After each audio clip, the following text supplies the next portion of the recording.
Bonjour à tous, bienvenue dans cette première vidéo. Nous allons travailler ensemble sur une pièce élémentaire pour commencer à maîtriser les premiers éléments de base de SolidWorks.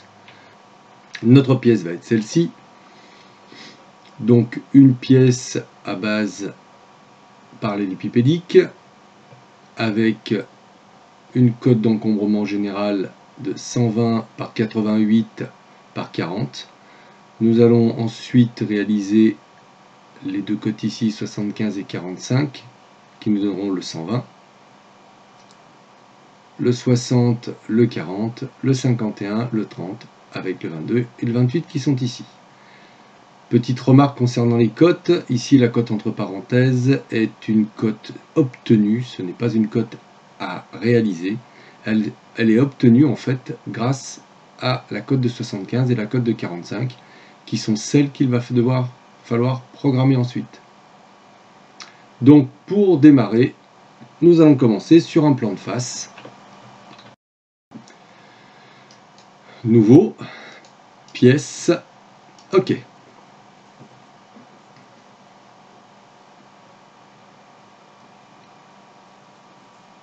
Une fois l'interface démarrée, nous allons demander un plan de face et une nouvelle esquisse.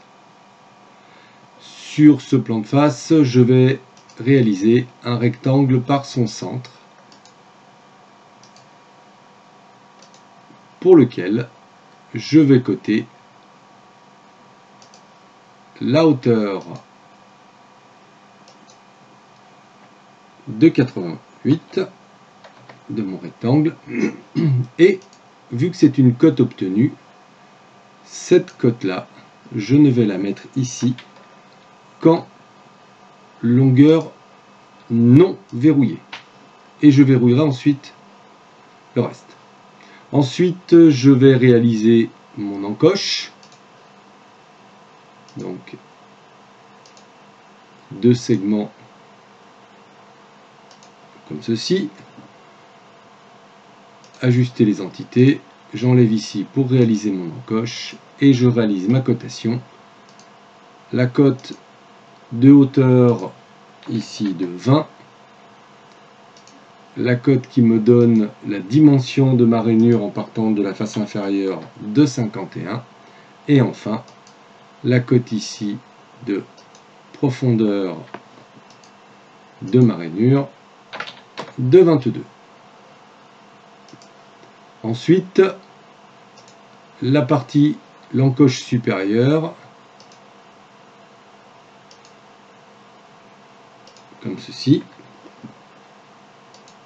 avec cotation de là à là qui fait 45 et la cote de là à là qui fait 75 et qui vient me contraindre ici quasiment totalement mon esquisse. Il me reste à déterminer la cote ici de là à là de 66 et à ajuster mes deux entités, ce qui me décontraint totalement mon esquisse, mais ce n'est pas grave.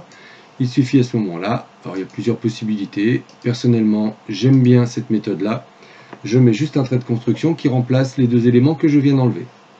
Ensuite, même chose sur l'encoche inférieure, un trait horizontal, un vertical, avec les points d'accroche bien sur les arêtes. Je vais coter de là à là ma cote de 40 et ma cote de largeur de 28. Je valide, j'ajuste mes entités,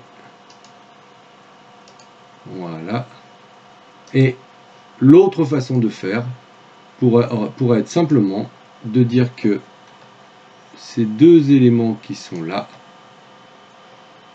sont coïncidents et de dire que celui-là et le point qui est là sont aussi coïncident, ce qui me recontraint totalement mon esquisse. C'est une variante de la première méthode, peut-être un petit peu moins rapide dans la façon de faire. Une fois que c'est totalement réalisé, je vais pouvoir extruder de la matière. Je quitte mon esquisse, fonction, bossage, et il va me proposer automatiquement le bossage de cette partie-là, que je vais extruder sur 40 mm en plan milieu pour garder mon axe de symétrie au centre de ma pièce. Voilà. Ma pièce est quasiment terminée. Si je reviens avec mon plan, nous pouvons constater ici sur notre cartouche que la matière est une S235JR. Je vais donc aller chercher la matière, éditer le matériau, acier de construction, S235JR, appliquer, fermer. Je vais pouvoir aussi mettre une petite texture à ma pièce. Voilà. Je vais la faire en bleu. Valider. Voilà ma texture, ma couleur. Une fois que c'est fait, je reviens sur mon cartouche. On me dit que ma pièce est censée avoir une masse de 2423,62 grammes. Je vais donc aller dans Évaluer, propriété de masse, 2423,62 grammes. Par conséquent, ma pièce est terminée. Je n'ai plus qu'à l'enregistrer. J'enregistre ma pièce, que je vais appeler exercice 1.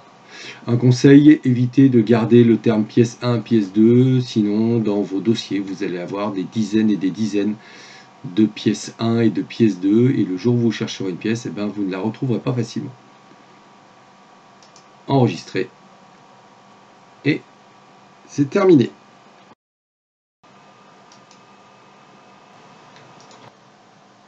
J'espère que cette vidéo vous a plu. Si c'est le cas, n'hésitez pas à mettre un like et à partager. Vous pouvez aussi vous abonner à la chaîne pour avoir les prochaines vidéos. Bonne fin de journée à tous.